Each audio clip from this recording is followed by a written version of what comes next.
बिहार विधानसभा चुनाव से पहले महागठबंधन के भीतर तनाव खुलकर सामने आने लगा है। झारखंड के मुख्यमंत्री हेमंत सोरेन की पार्टी झारखंड मुक्ति मोर्चा ने आरजेडी को 14 अक्टूबर तक का अल्टीमेटम दिया है। उन्होंने कहा, सम्मानजनक 12 सीटें दीजिए वरना पार्टी अलग होकर चुनावी ऐलान करेगी। आपको बता दें कि जेएमएम के वरिष्ठ नेता सुप्रियो भट्टाचार्य ने रांची में प्रेस कॉन्फ्रेंस कर साफ कहा, जेएमएम किसी की बी टीम नहीं है, हमारी अपनी ताकत और जनाधार है। अगर हमारे साथ अन्याय हुआ तो हम चुप नहीं बैठेंगे। उन्होंने याद दिलाया कि जब झारखंड में गठबंधन बना था तब कांग्रेस, आरजेडी और सीपीआई को पूरा सम्मान दिया गया था, इसलिए अब बिहार में जेएमएम भी उसी सम्मानजनक भागीदारी की उम्मीद कर रहा है। भट्टाचार्य ने बताया कि अगर सीटों पर सहमति नहीं बनती तो 15 अक्टूबर को जेएमएम की केंद्रीय समिति की बैठक में पार्टी अपना स्वतंत्र चुनावी फैसला लेगी। इस बयान के बाद महागठबंधन के भीतर खींचतान और तेज हो गई है।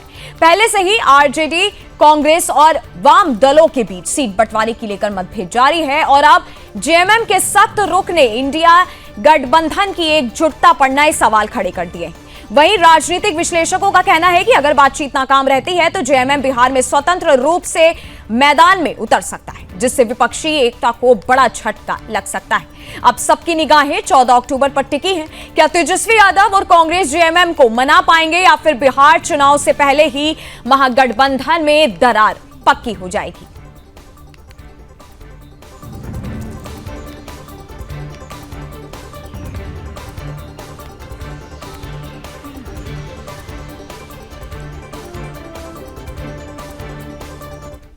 और इसी खबर पर हमारे साथ पटना से संवाददाता जुड़ी है मीनाक्षी, जेएमएम का एक तरीके से जो एक अल्टीमेटम दिया गया है, क्या संकेत देता है महागठबंधन को लेकर के?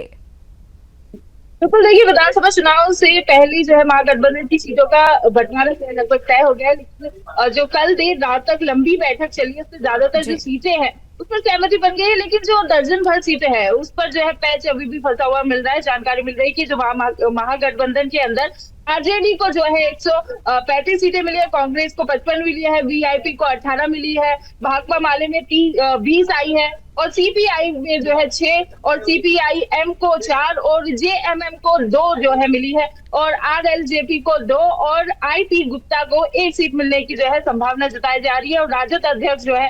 लालू यादव और कांग्रेस के जो बड़े नेता है उनकी जो है फोन पर बातचीत जो है वो लगातार होती हुई नजर आ रही है और ज्यादातर सीटों पर सहमति जो है बनती हुई नजर आ रही है। हालांकि करीब जो 12 सीट है उस पर अभी बातचीत जारी है और उम्मीद है कि बहुत जल्द इस पर भी ऐलान हो जाएगा। और अगर बात करें बिहार विधानसभा चुनाव को लेकर जो उम्मीदवारों के नाम पर जो मंथन हो रहा है, चुनावी रणनीतियां तैयार की जा रही है, उसमें वरिष्ठ नेता की जो है आज दिल्ली में महत्वपूर्ण बैठक हो रही है और इस बैठक में बिहार कांग्रेस के वरिष्ठ नेता के अलावा प्रभारी भी जो है वो मौजूद रहने की संभावना जताई जा रही है। और जो बिहार विधानसभा चुनाव की ठीक पहले जो सांसद पप्पू यादव है उन्होंने सोशल मीडिया पर जो पोस्ट किया है उसने जो है राजनीतिक गलियारों में हड़कंप मचा दिया है। और पप्पू यादव ने सोशल मीडिया प्लेटफॉर्म पर लिखा है, यही रात अंतिम, यही रात हमारी। इस रहस्य में पोस्ट पर जो है कई सोशल मीडिया यूजर्स जो है वो अपनी प्रतिक्रियाएं जो देते हुए नजर आए। और बात करें अगर कांग्रेस के वरिष्ठ नेता तारिक अनवर की, तो उन्होंने कहा है कि कांग्रेस उम्मीदवार की जो घोषणा है अब अंतिम चरण पर है।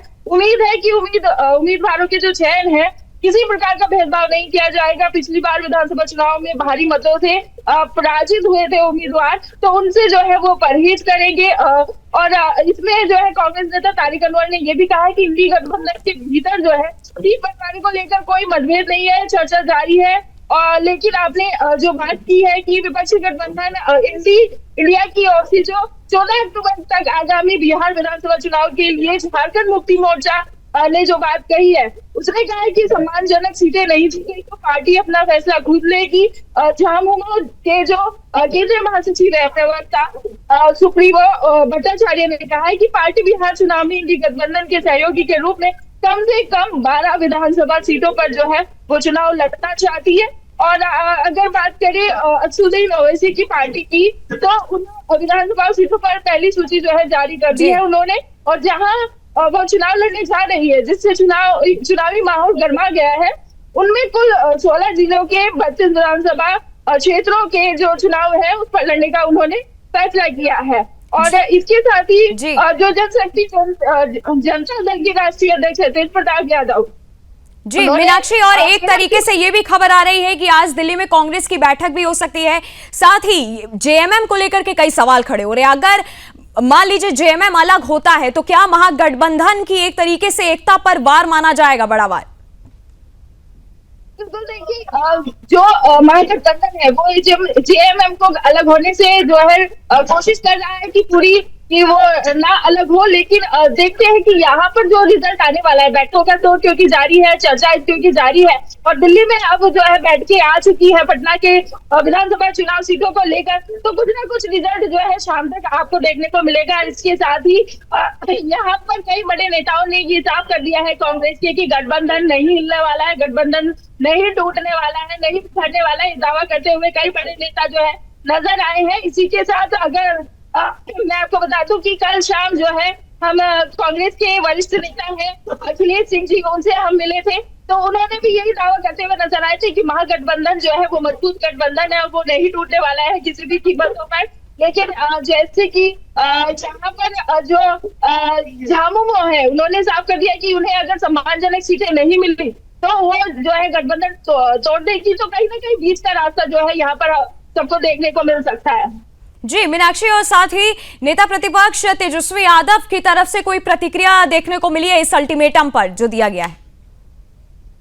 अभी तेजस्वी यादव भी यही कहते हुए नजर आ रहे हैं कि महागठबंधन पर कोई दरार नहीं है, सब जो है सीट है, क्योंकि कोई भी अपना जो है अंदर की जो खटपट है वो बाहर नहीं लाना चाहता है। चाहे बात हम इंडी गठबंधन की करें या एनडीए की करें, एनडीए में भी कई सीटों को लेकर जो है पैच फंसे हुए हैं, लेकिन आज शाम तक जो है लगभग सभी गठबंधनों की, सभी पार्टियों की जो सीटें हैं वो क्लियर हो सकती हैं।